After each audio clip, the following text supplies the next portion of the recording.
Matt Roberts with Athletic Director U from the 2017 NACDA convention. Today I have Lenny Kaplan, Athletic Director at NJIT, Anton Goff at St. John's, both in the same media market, New York City media market. Yes. Largest in, Yep. I guess they say largest in the world. That's probably not exactly true. Largest certainly in the U.S. Yes. I'm curious, Anton, you've been there for less than 8 months. Yes. Lenny, you've been there for 17 years. Yep.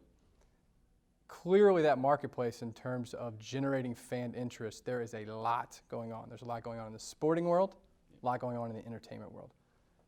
Your brand is still relatively new to the D1 space, yes, right? And if you think about New York City, St. John's is pretty synonymous with Madison Square Garden, college basketball. How have you thought about the challenge of carving out this niche in New York City? You beat Michigan a couple years ago in men's basketball. How do you leverage that? And then I'm going to go to Anton, and he's got some interesting experiences in big markets as well. Well, so I've been in the market for 30 years because I was at St. John's when we had some success, and I was at Manhattan College for 11 years when we were terrible, and then we had a lot of success. And at NJIT, we were a novelty. We had not a lot of success at the beginning, and it crescendos to beating Michigan and getting in the league, and we got a lot of bumps, along the way. So the New York media market is very unique. I don't know there's anyone like it. Largely, there's 6, so for a school like me, a mid-major, there are 16 other properties in the sports pages alone that will garner more attention. We have 12 professional sports franchises, from the 2 soccer teams, the Liberty, to the 2 NFL teams, 3 NHL teams, 2 basketball. It goes on, Mets, the Yankees, and there's no downtime. There's no way to sneak in the college season someplace. Besides that, for a school like me, the guys that are ahead of me, I have 2 Big East teams in St. John's and Seton Hall, and then I have Rutgers in the Big Ten. And they all want more of it. So the Big East championships in Madison Square Garden. The ACC was there last year in the Barclays Center. The Big Ten is coming next year, like pound and pound and pound. So now we're at the 16. So to get to 16, there are 10 college basketball leagues in the tri-state area that we're fighting with, from the A10 to the ASUN to the Big East to the Big Ten. It just goes on and on. The MAC, the Northeast, it's a never-ending thing. And then all those schools, from Hofstra and some others, we're all fighting for 16. It's a very small thing. So we have to find, for us to get a piece, its uniqueness. As beat Michigan, unique. Getting in a conference after being the story of the last Division I independent school in the country. Mm-hmm. That was unique. We're going to open a new 200,000 square foot athletic center, a 3,500 seat arena on campus. That's unique. Then you have to look for those great stories. We had an Olympian last year, an NCAA Elite 90 winner. So you try and do the things to carve it out, and you just keep pounding away. And I think that one of the things that's a game changer is social media, because now it's no longer, I don't know what it is at St. John's, but media doesn't come to games anymore. Mm. So there used to be, press row. When you had a press row, and there were 20 seats at press row at St. John's. We had 20 guys lined up, Papers you never heard of, but they were all down because the visiting teams brought papers. Sure. Now there's a couple of stringers, and no one brings papers. And I don't even know if the Post and the News and the Times will send somebody like in the old days. You probably get one. No, we get everybody. And there you go. Completely different things. I get the AP stringer. He gets, the 3 major papers in the metropolitan area. You were mentioning before we started on camera, though, that the experience at Maryland between the Baltimore and D.C. markets was valuable now that you're in the New York City marketplace. So walk me through when you walked in the first day and then your first 90 days at St. John's, how you compared the two. Yeah, very similar. Being in a space where there's professional teams, it's always difficult to carve out your niche. But so being at Maryland and having that experience really helped me when I got to New York, because I felt comfortable. I already knew how we wanted to get things done, how we wanted to market ourselves. I'm fortunate to be in the New York market, to have a brand like, Chris Mullen is my head coach. Chris was a New Yorker from Brooklyn. He's now our head coach. He had a great long career at St. John's, and he played back in the days when somebody stayed for 4 years, and when the Big East was the Big East. And so we're iconic in the fact that Louis Carnesecca walked our sidelines for so many years, and so we've got a brand that's unique, and we are synonymous with New York, and we're synonymous with downtown New York with the Madison Square Garden deal, and so being able to, for us, it's just about winning. Like, we really don't have to market ourselves that much, because if you go in New York and you wear a St. John's hat, 20 people will stop you and have a story about whether they watched Chris play or whether they remember Louis or they were at a game in back then Alumni Hall, which is Carnesecca Arena now, or, you know, as a young man or a young lady, they had their first Madison Square Garden experience watching a St. John's game. And so it's very unique, and I think for us, we continue to leverage New York City. If for us, we embrace it.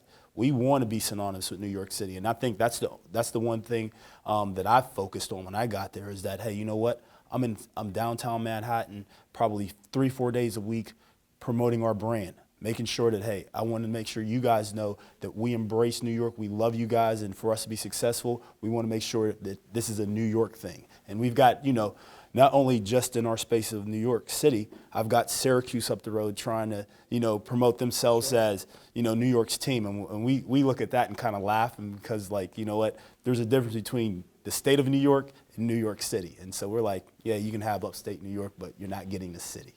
You've brought up some interesting points there about when I got there, you said, I knew what I wanted to do, how to position us, right?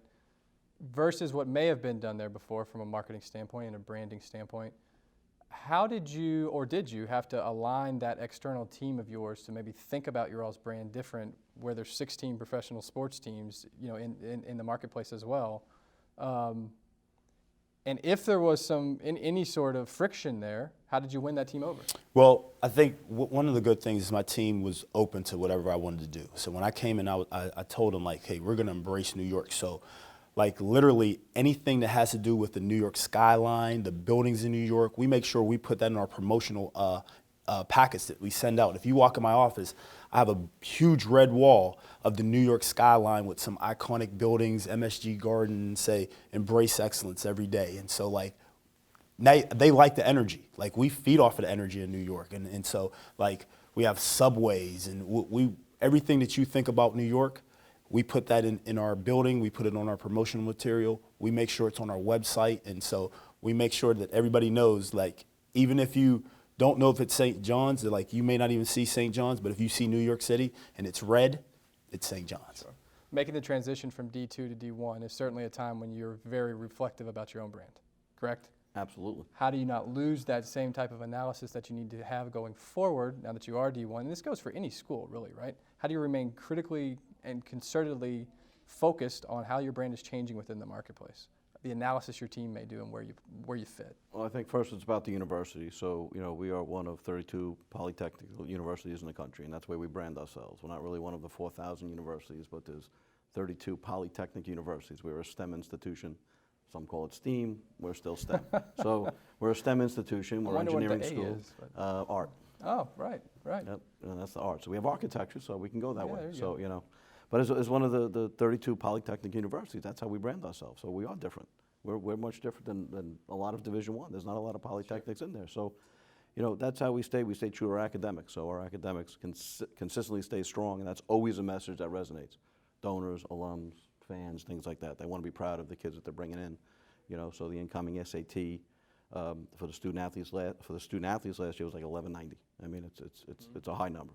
And you stay consistent, but you stay out there. So, you know, we're trying to embrace Newark and get out there. And as a school that's not had the long-standing tradition, it's new. Tradition is now. We are starting the tradition. There is no history of long Division I. And even in II and NAI, and we've had some other long-standing successes, a national championship in men's soccer back in the day. But tradition starts now. The Division I history is here and now, and that's how we try and promote ourselves as we're new. And then Newark, we are Newark's hometown university. And I've tried to use that a little bit and get that out a little bit more. Newark is one of the 5 largest cities in the Northeast of college students and campuses, because we have Rutgers and Rutgers Newark and some other schools. And behind New York, Philly, Boston, and DC, there's Newark. So it's a pretty good company to be in when you want to be there. So we just keep pushing it out there and staying relevant and staying competitive and trying to keep playing name schools and locals that you know, When they'll play you. When they will play us, because sometimes they, you know, don't always like doing that. Sure. But so the other 2 local big ones are playing us this year, but that's okay. But you do try and stay relevant. You fight the fight every day, and at the end of the day, it's you know, you got to be true to university and the university's mission, and then athletics just kind of goes on that. So We talk about trying to position your brand, and you all have already mentioned social media. And I'm sure you guys get hit up all the time from firms who can say, let us help you do this, that, and the other. What's working for you on social? Well, first thing, I think the first thing you know is no one knows your brand better than you. So everybody has all these great ideas. You know, it's like hiring coaches. I want to come in and change the culture. Well, maybe there's nothing wrong with the culture. Right? Butler's going through that now, right? Yeah. There's nothing wrong with the culture. You know. So, you know, right now, so we're in a technological university and social media is exploding, and I'm the first one to say I don't understand it. You know, I have a Twitter account, I follow Facebook, but that's how you reconnect, because different levels of people connect differently. My students are different than my young alums that are different than my old alums. There's something for somebody. Young kids, you know, the Young Highlander Club or something like that. You go through the parents and it gets down, but it's got to be family friendly and things like that.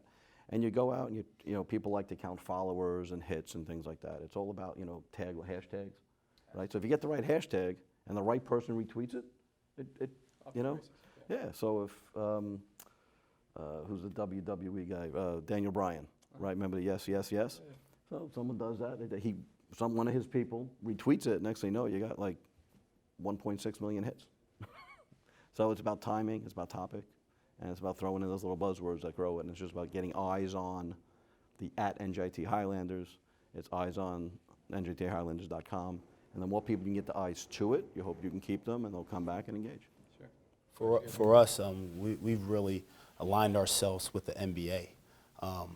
As far as all the leagues are concerned, we've studied the social media impact, and the NBA is the best. And so being able to have a relationship with the Garden and Knicks, we've modeled after them and have been able to use some of their programs and kind of the style, like whether it's the graphics. I got some great young people. Like we're actually up for like maybe like 5 awards this afternoon in marketing because of the things we do, from highlight videos to intro videos, that we're able to have this technology, and we got a nice funding source to be able to do things exactly like the NBA is doing, like from our intro to a highlight video to our website and Instagram and Twitter. And I'm active on Twitter a lot, and so like it's a gift and a curse, because as soon as we lose a game, my social media blows up. But you know, I tell people all the time, I was like, you're never as good as they say you are on social media. You're never as bad either. You know what I'm saying? Like we win a game, and next thing you know, you're the greatest AD ever. Lose, get your ass out of here. So, you know, we just make sure that constantly every day we're pushing out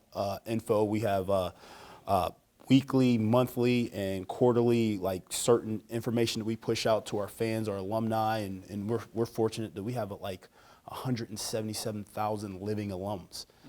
And most of those are in the New York area, you know, between the 5 boroughs and Long Island out there. It's easy, kind of. This social space, so I think I heard here at NACTA that Urban Meyer at Ohio State, one of his initiatives going forward is he always wants a social media staffer who's like 22, like as close to the prospective student athlete, the current student athlete as possible. You guys are in the New York City market. It's expensive. Right? So this could apply to probably New York City, Chicago, LA, Miami. How do you keep a hold of these social media young cats who really know what they're doing when it's expensive as hell up there? I think, first of all, you got to understand you're not going to keep them. and what you do is, like, you give them an opportunity to grow, and you understand that, hey, you know what? I'm going to support you growing here, doing a great job, and I'm going to support you when it's time for you to leave. And so I think young people appreciate that. They want to come to the city, get that city lifestyle for 3-4 years maybe, and then they want to go to the next job. And what I feel like my responsibility is to make calls for them if they're that good. If you're good for me, I'm going to make sure that I help you get to the next place. And so the professional development and the support kind of draws them in. And so you just got to understand the space, because like I will talk to our young people and they'll tell me about this program. I don't understand anything they're saying.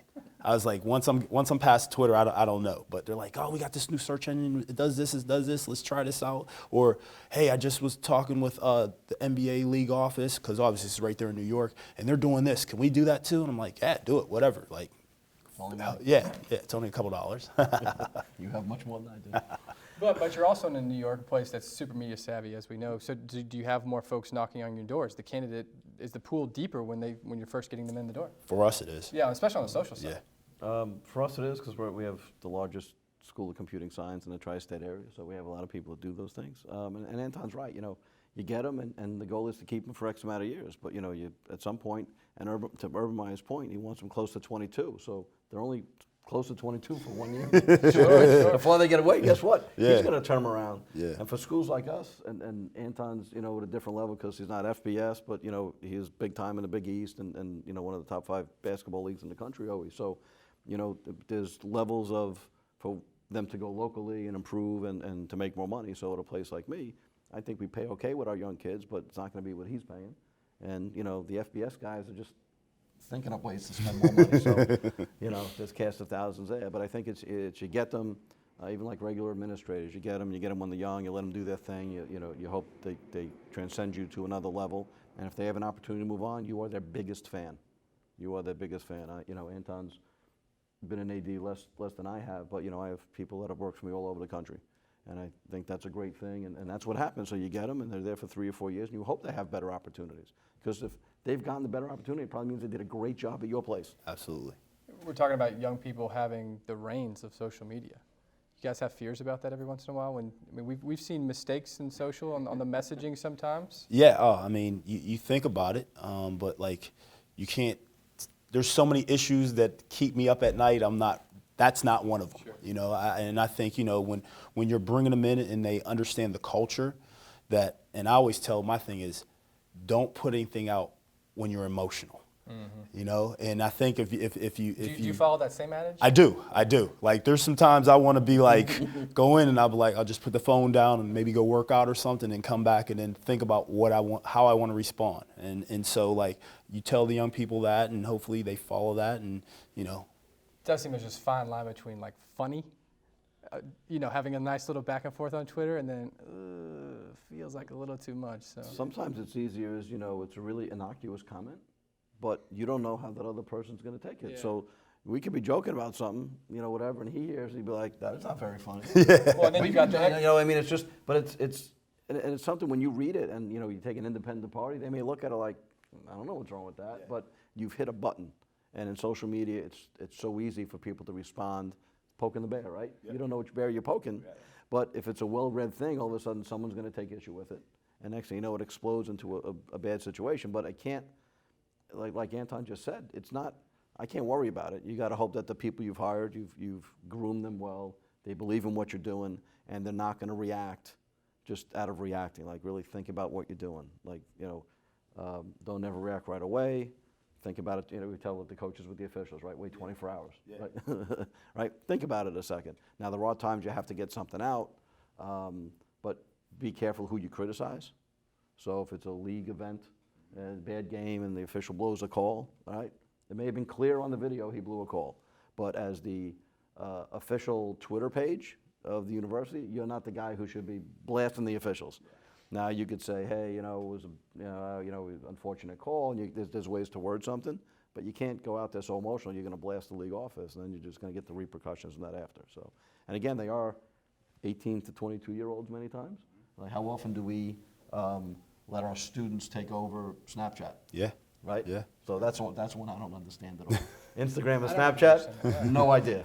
But you know what? There's always the student takeover. Yeah, absolutely. Right? So you're trusted. So again, it's about it's like picking a team captain. You're hand selecting the student that you really feel gets it, that you have hopefully confidence. We've told students to take down, you know, sometimes if there's something that looks too racy or something like that or questionable, and if we get a call, especially like from the president's office or something, listen, do me a favor, can you take it down? Now it's free speech and it's a very tricky subject. Mm-hmm. So it's a request.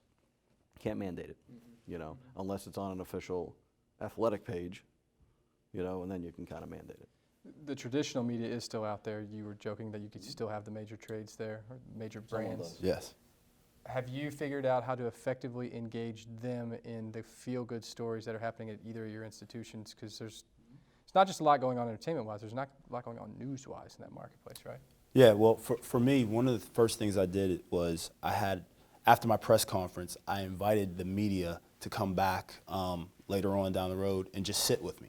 And I wanted to let those guys know that I'm open. Like, let's have a relationship. And they really appreciated it. Like, and I was like, look, man, when there are some things that are going wrong here, I'm gonna be straight up honest with you. And like, all I'm asking for you is to be neutral and write a story. Like, don't try to kill me over something and then, like, you know, now all of a sudden the relationship's messed up. And so, like, I've had clear, honest questions and answers and sessions with these guys. And so because I'm open to meeting them and taking their calls, or, you know, sometimes they'll tweet at me and I'll give them some information back, or I'm hearing this, and if I can tell them something, I'll tell them, like, hey, this is what's going on, or we're scheduling this game, or, you know, we're making this change. And so I think because I've got a relationship with those guys, when we want to get a feel good story out about one of our fencers going to the Olympics or something like that, they're willing to put that out there, and so it'll get in the New York Post and, you know, things of that nature. And so I think it's a give and take thing of just being open, because a lot of people I've seen in this business say, you know what, I don't want to get close to the media, you know, because I don't want to divulge my you know, my hand on anything. And I'm opposite. I'm like, let's be open. You call me, I'll return your call. And that's also not with just our New York media, but that's with our national media, because we get, you know, Fox Sports, and we get CBS Sports and ESPN, and those guys calling me over, yeah, this is what I'm hearing. Is this true? And, you know, I'll be honest with those guys. You're a pretty transparent guy. Is there a point, though, that the media could come at you in some sort of manner, whether it's a negative issue, probably commonly, that where's the line between what you find acceptable in building relationships with the media, and where's the line when they can step over that? So for me, it's when it comes to personnel stuff that, you know, you can't divulge, or when it comes with a student athlete, like some disciplinary things that we can't tell them about just because of FERPA or whatever. Like, I try to let them understand, like, hey, this is all I can tell you. And I think because I've got a relationship, if I could tell them more, I would. But they believe when I tell them, I can't. What I don't like is if I tell them I can't give you any more information, and now they're trying to backdoor me by either contacting the kid directly, or, you know, trying to back channel. And I'm like, bro, I told you I can't tell you more. Like, if I could, I would. You know, I would. And so I think because I've been open with them, that they trust me, and I sort of trust them. And I get it. They're not going to write everything positive about St. John's. When we are having a losing streak, I expect them to put out there that we're having a losing streak, and that, hey, they may need to change this, or they may need to change that, and I accept that. You know, I don't expect them to be like, hey, you know what, because Anton, we're friends, and, you know, we spent some time together, I'm not even going to write about that. Like, no, it's true. Put it out there. Like, it's out there. I'll be curious to ask him that question in like 5 years. Thank you both for joining us. Oh, no Appreciate problem. it. Yeah, Thank you. Thanks, Matt. Thanks, Anton. Thanks, no problem.